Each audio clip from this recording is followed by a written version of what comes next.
اعوذ باللہ من الشیطان الرجیم، بسم اللہ الرحمن الرحیم۔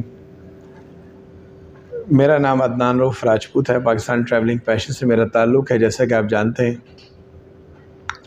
کہ خلاصہ قرآن بیان کیا جا رہا ہے۔ 25 پاروں کے خلاصے بیان کیے جا چکے ہیں۔ آج پارہ نمبر 26 کا خلاصہ بیان کرنے جا رہے ہیں۔ آئیے شروع کرتے ہیں۔ اعوذ باللہ من الشیطان الرجیم، بسم اللہ الرحمن الرحیم۔ سورہ احقاف مکی ہے۔ اس میں 35 آیات اور 4 رکوع ہیں۔ اس سورت کا موضوع بھی دوسری مکی صورتوں کی طرح تینوں اسلامی عقائد کا اثبات ہے۔ سورت کی ابتدا ہوتی ہے جب قرآن کریم کی حقانیت، توحید اور حشر کے دلائل اور ان بتوں کی مذمت سے جنہیں مشرکوں نے معبود بنا رکھا تھا، حالانکہ وہ نہ سنتے تھے، نہ دیکھتے تھے، نہ نفع نقصان کے ان کے اختیار میں تھا، نہ ہی وہ پرستش کرنے والوں کی دعائیں قبول کر سکتے تھے۔ آیت نمبر 2 سے 6۔ مذکورہ بالا سورہ احقاف کے اہم مضامین درج ذیل ہیں۔ نمبر 1، مشرکین کے سامنے جب قرآن پڑھا جاتا تھا تو وہ اس پر مختلف شبہات اور اعتراضات وارد کرتے تھے۔ وہ کبھی تو اسے سحر کہتے تھے، کبھی آپ کا خود تراشدہ کلام قرار دیتے تھے، اور کبھی ایمان والوں کے باروں میں کہتے تھے اگر ایمان کوئی اچھی چیز ہوتا ہے تو یہ فقیر، غریب اور مظلوم لوگ ایمان قبول کرنے میں ہم سے سبقت نہ لے جاتے۔ مشرکین کے اعتراضات ذکر کرنے کے بعد ان کے مسکت اور جوابات دیے گئے ہیں۔ آیت نمبر 7 سے 12 تک۔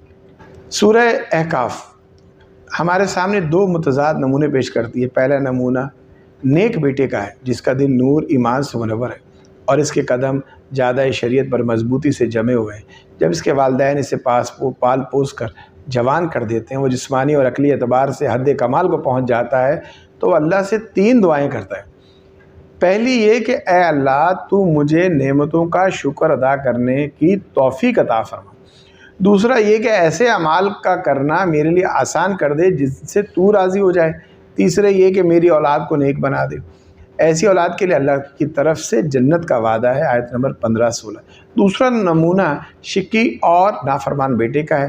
اس کے والدین اسے ایمان قبول کرنے کی دعوت دیتے تو جواب میں بڑے تکبر سے کہتا اوف اوف، تم مجھے یہ بتاتے ہو مجھے زمین سے زندہ کر کے نکالا جائے گا، حالانکہ بہت سے لوگ مجھ سے پہلے گزر چکے ہیں، ان میں سے تو کسی کو میرے سامنے زندہ نہیں کیا گیا۔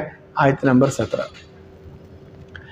پہلا نمونہ ایمان اور ہدایت والوں کا ہے، دوسرا نمونہ اہل کفر و طغیان کا ہے۔ دونوں کو اپنے اعمال کا بدلہ مل کر رہے گا۔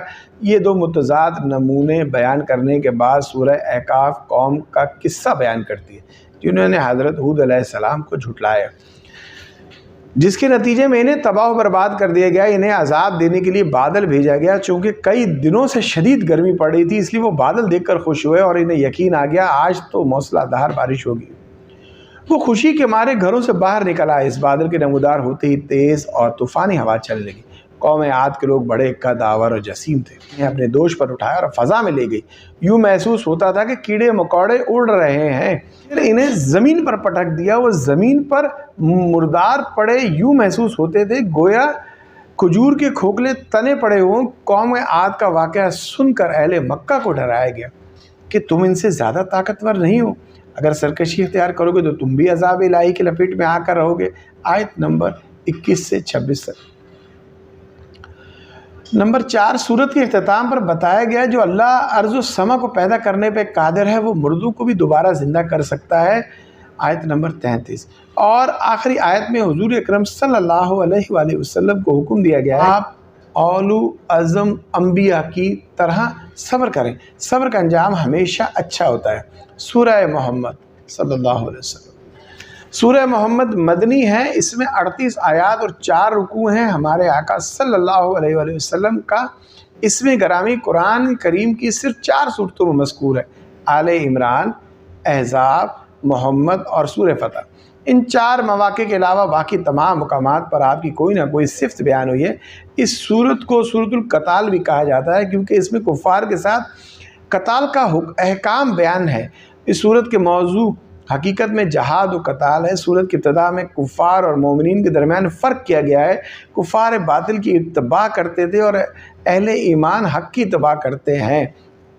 آیت نمبر 1 سے 3۔ اس لیے فرمایا گیا جب تم کافروں سے ٹکراؤ تو ان کی گردنیں اڑا دو، یہاں تک کہ جب ان کو خوب قتل کر چکو تو باقی بچے انہیں مضبوطی سے قید کر لو۔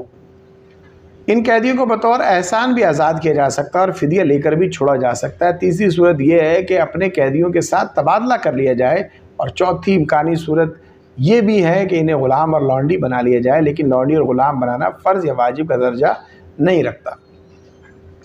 جس وقت جنگی قیدیوں کو لونڈی اور غلام بنانے کی اجازت دی گئی، اس وقت پوری دنیا میں نہ صرف یہ جنگی قیدیوں کو غلام بنا لینے کا رواج تھا، بلکہ ظالم لوگ اس سے آزاد انسانوں کو بھی غلام بنا لیتے تھے جن کا کوئی وارث یا طاقتور خاندان نہیں ہوتا تھا۔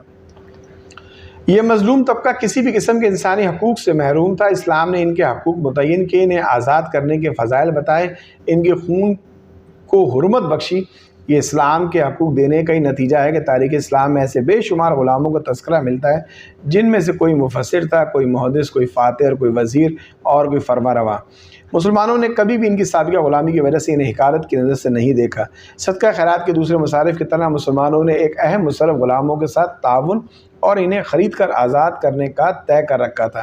قرون اولیٰ کے مسلمان گردنوں کو آزاد کرنے اور کرانے میں کتنی دلچسپی رکھتے تھے، اس کا اندازہ اس روایت سے ہوتا ہے جس کے مطابق حضور اکرم صلی اللہ علیہ وسلم کے صرف ایک صحابی حضرت عبد الرحمن بن عوف رضی اللہ تعالیٰ عنہ نے 30,000 غلام خرید کر آزاد کیے۔ اگر مسلمان اللہ کے دین پر استقامت دکھائیں گے تو اس کی نصرت کے لیے اٹھ کھڑے ہوں گے تو اللہ ان کی مدد کرے گا اور انہیں ثابت قدم رکھے گا۔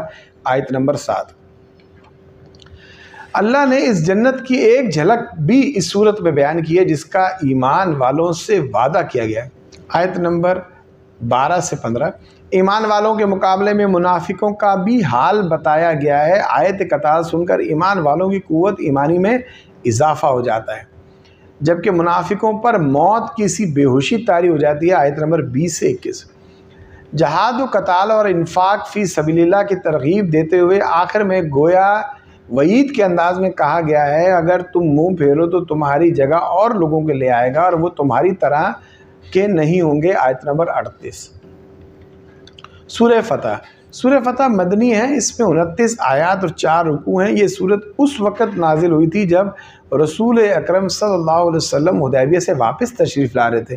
بخاری اور ترمذی میں حضرت عمر بن خطاب رضی اللہ تعالیٰ عنہ سے روایت ہے کہ رسول اکرم صلی اللہ علیہ وسلم نے فرمایا، آج شام مجھ پر ایسی صورت نازل ہوئی ہے جو مجھے دنیا معافیوں سے زیادہ محبوب ہے۔ پھر آپ نے سورہ فتح کی ابتدائی آیت کا کچھ حصہ تلاوت کیا۔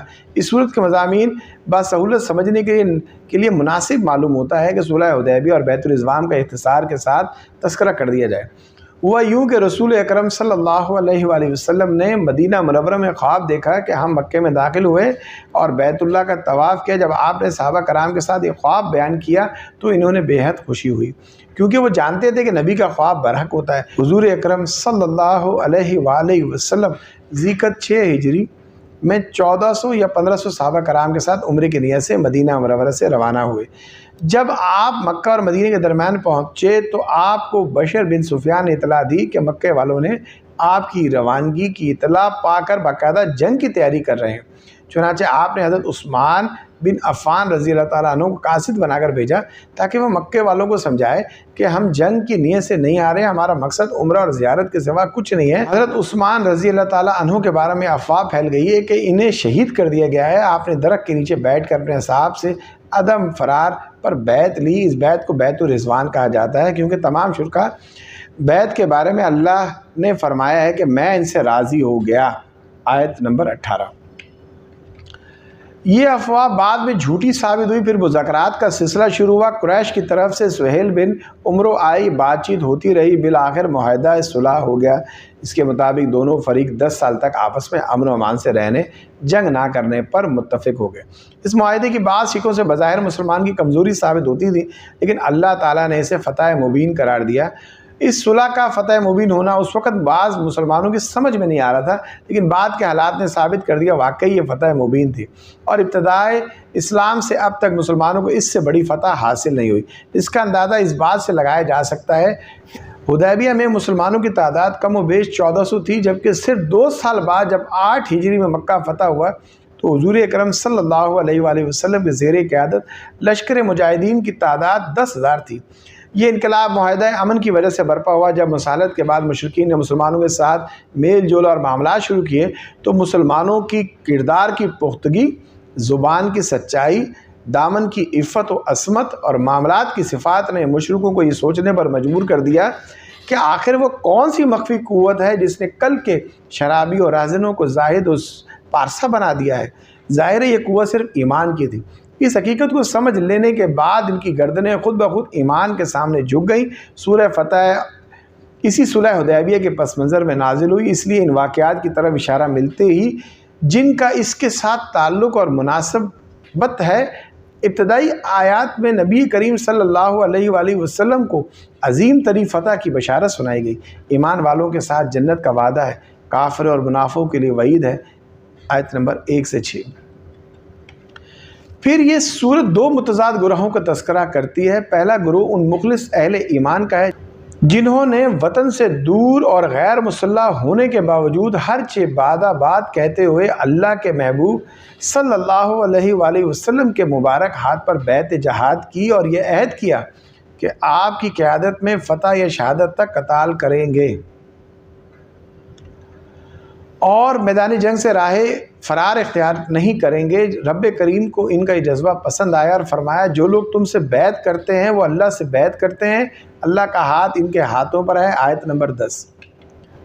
اگلی آیات میں اے پیغمبر صلی اللہ علیہ وسلم، جو مومن تم سے درخت کے نیچے بیعت کر رہے تھے تو اللہ ان سے خوش ہو گیا تھا، ان کے دلوں میں جو ایمانی جذبہ تھا اس نے اسے جان لیا تھا، ان پر تسلی نازل فرمائی اور انہیں جلد فتح عنایت کی۔ آیت نمبر 18۔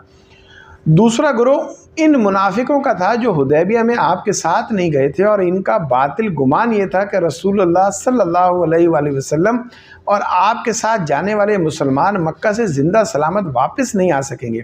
اللہ نے ان منافقین کے بارے میں اپنے نبی کو پیشگی اطلاع دے دی کہ جب آپ واپس آ جائیں گے تو یہ اپنے پیچھے رہ جانے کے بارے میں جھوٹے اعذار پیش کریں گے۔ آیت نمبر 11 سے 12۔ سورہ فتح وہ خواب بھی بیان کرتی ہے جو حضور اکرم صلی اللہ علیہ وسلم نے مسجد حرام میں داخل ہونے کے بارے میں دیکھا تھا۔ آیت نمبر 27۔ اس سورت کے اختتام پر 3 امور بیان کیے گئے ہیں۔ پہلا یہ کہ اللہ نے محمد صلی اللہ علیہ وسلم کو ہدایت اور دین حق دے کر اس لیے بھیجا تاکہ آپ اسے سارے ادیان پر غالب کر دیں۔ انشاءاللہ تعالی قیامت سے پہلے ایسا ہو کر رہے گا۔ جہاں تک علمی اور برہانی غلبے کا تعلق ہے وہ آج بھی دین اسلام کو ادیان عالم پر حاصل ہے۔ آیت نمبر 28۔ دوسرے نمبر پر آپ کے صحابہ کی تعریف کی گئی ہے کہ وہ کفار کے مقابلے میں بڑے سخت اور آپس میں بڑے مہربان اور سب رضا الہی کے طالب ہیں، اور آخر میں ان لوگوں کے ساتھ مغفرت اور اجر عظیم کا وعدہ ہے جو ایمان لائے اور نیک عمل کرتے رہے۔ اے اللہ تو ہمیں بھی ان میں سے بنا دے، آمین۔ سورۃ الحجرات۔ سورہ حجرات مدنی ہے، اس میں 18 آیات اور 2 رکوع ہیں۔ حجرات حجرے کی جمع ہے، گھر اور کمرے کو کہتے ہیں، چونکہ اس میں ان بدوؤں اور دیہاتیوں کا ذکر ہے جو ادب سے ناآشنا ہونے کی وجہ سے حضور اکرم صلی اللہ علیہ وآلہ وسلم کو عوامی انداز میں کمرے کے باہر سے آواز دیا کرتے تھے، اس لیے اسے سورہ حجرات کہا جاتا ہے۔ چونکہ اس صورت میں مکارم و اخلاق بھی بیان ہوئے ہیں، اس لیے اسے سورہ اخلاق و آداب بھی کہا جاتا ہے۔ اس صورت میں اللہ تعالیٰ نے اہل ایمان کو 5 مرتبہ یا ایھا الذین آمنوا کہہ کر خطاب کیا۔ اس صورت کے اہم مضامین کو بالترتیب یوں بیان کیا جا سکتا ہے کہ اس کی ابتدا میں اللہ اور اس کے رسول کا ادب کا بیان کیا گیا ہے۔ وہ یہ کہ مومن کو چاہیے جب تک اللہ اور اس کے رسول کے حکم کو نہ جان لیں اپنی رائے اور فیصلے کا ہرگز اظہار نہ کریں۔ یوں ہی عملی زندگی میں کتاب و سنت سے اعراض کرتے ہوئے اپنے فیصلے خود نہ کریں۔ اس سے اگلی آیت میں مسلمانوں کو حکم دیا گیا ہے وہ اللہ کے نبی سے خطاب کرتے ہوئے اپنی آواز کو پس رکھا کریں۔ یوں ہی آپ کا نام کنیت ذکر کیا گیا، ایسے نہ پکارا کریں جیسے آپس میں ایک دوسرے کو پکارتے ہیں۔ آیت نمبر 1 سے 2۔ اجتماعی اور معاشرتی آداب بیان کرتے ہوئے مسلمانوں کو تاکید کی گئی ہے افواہوں پر کان مت دھرا کرو۔ اگر کوئی ایسا ویسا آدمی کوئی خبر تم تک پہنچائے تو اس کے بارے میں تحقیق کر لیا کرو۔ خبروں کے بارے میں تحقیق کا حکم دینے کے ساتھ ساتھ اصحاب رسول کو خطاب کرتے ہوئے ان کی تعریف بھی کی گئی ہے۔ اللہ نے تمہارے دلوں میں ایمان کی محبت ڈال دی ہے اور اس کو تمہارے دلوں میں سجا دیا ہے اور کفر و گناہ اور نافرمانی سے تم کو بیزار کر دیا گیا۔ آیت نمبر 7۔ اڑتی ہوئی افواہوں پر اعتماد بسا اوقات باہمی قتل و قتال تک پہنچا دیتا ہے، اس لیے سمجھایا گیا ہے اگر مسلمانوں کے 2 گروہ آپس میں برسر پیکار ہو جائیں تو ان کے درمیان صلح کرا دو، کیونکہ دنیا بھر کے مسلمان خواہ گورے ہوں یا کالے، امیر ہوں یا غریب، عربی ہو یا اجمی، سب آپس میں بھائی بھائی ہیں۔ اس کے بعد 6 ایسی معاشرتی خرابی اور برائیوں کی نشاندہی کی گئی ہے جن کی وجہ سے باہمی تعلقات بھی متاثر ہوتے ہیں۔ ان میں مبتلا انسان اللہ کی نظر میں اچھا شمار نہیں ہوتا۔ پہلی برائی جس سے منع کیا گیا وہ ہے ایک دوسرے کا مذاق اڑانا۔ عام طور پر ایک شخص دوسرے کا مذاق اس وقت اڑاتا ہے جب وہ اسے حقیر اور اپنے آپ کو اس سے بہتر سمجھتا ہے، اس لیے فرمایا گیا ہے جن کے ساتھ تم تمسخر کر رہے ہو سکتا ہے وہ اللہ کی نظر میں تم سے بہتر ہو۔ دوسری برائی یہ ہے کہ ایک دوسرے پر عیب لگانا، طعنہ دینا، ذلیل کرنا، رسوا کرنا۔ تیسری برائی یہ ہے کہ کسی کو برے لقب سے پکارنا یا اس کا نام بگاڑنا۔ چوتھی برائی یہ ہے کہ کسی کے بارے میں بدگمانی کرنا۔ اللہ کے نبی نے بدگمانی کو بدترین جھوٹ قرار دیا ہے۔ پانچویں برائی یہ ہے کہ مسلمانوں کے عیوب اور کمزوریوں کو تلاش کرنا، ان کی ٹوہ میں لگے رہنا۔ حضرت ابو برزہ سلمہ رضی اللہ تعالی عنہ سے روایت ہے کہ رسول اللہ صلی اللہ علیہ وآلہ وسلم نے ہمارے سامنے خطبہ دیتے ہوئے ارشاد فرمایا، اے وہ لوگوں کہ اپنی زبان سے تو ایمان لائے ہو مگر تمہارے دلوں میں ایمان داخل نہیں ہوا۔ تم مسلمانوں کے عیوب کی ٹوہ میں مت لگو، جو ایسا کرے گا اسے اللہ تعالیٰ گھر کے اندر رسوا فرما دے گا۔ چھٹی معاشرتی برائی جس سے ان آیات میں منع فرمایا گیا ہے وہ ہے ایک دوسرے کی غیبت کرنا۔ غیبت کرنے کو اللہ تعالیٰ نے مردہ بھائی کے گوشت کھانے سے تشبیہ دی ہے، آیت نمبر 11 سے 12۔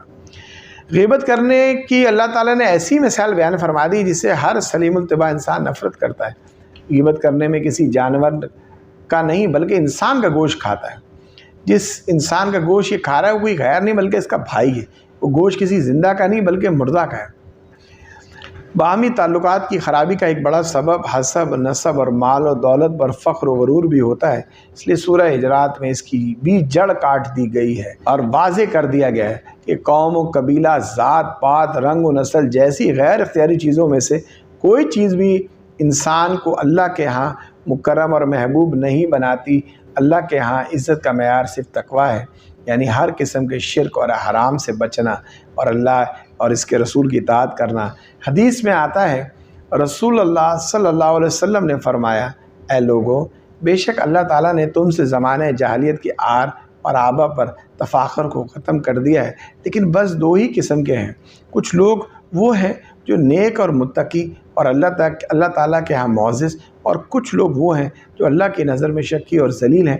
ارشاد باری تعالیٰ ہوتا ہے، بے شک اللہ کے نزدیک تم میں سے زیادہ معزز وہ ہے جو زیادہ تقوی والا ہے۔ آخری آیت میں بتایا گیا ہے صرف لفظی اور ظاہری ایمان کا اعتبار نہیں بلکہ اللہ کے ہاں اس ایمان کا اعتبار ہے جو دلوں میں پیوست ہو جائے اور مومن کو اللہ کی راہ میں مال و جان کی قربانی پر آمادہ کر دے۔ سورہ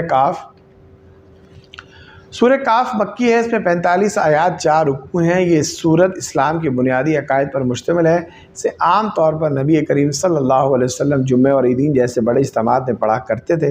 اس سورت کی ابتدا میں قرآن مجید کی قسم کھائی گئی ہے اور قسم کا جواب محذوف ہے، یعنی کلام میں مذکور نہیں، اور وہ یہ ہے انہیں مرنے کے بعد دوبارہ زندہ کیا جائے گا۔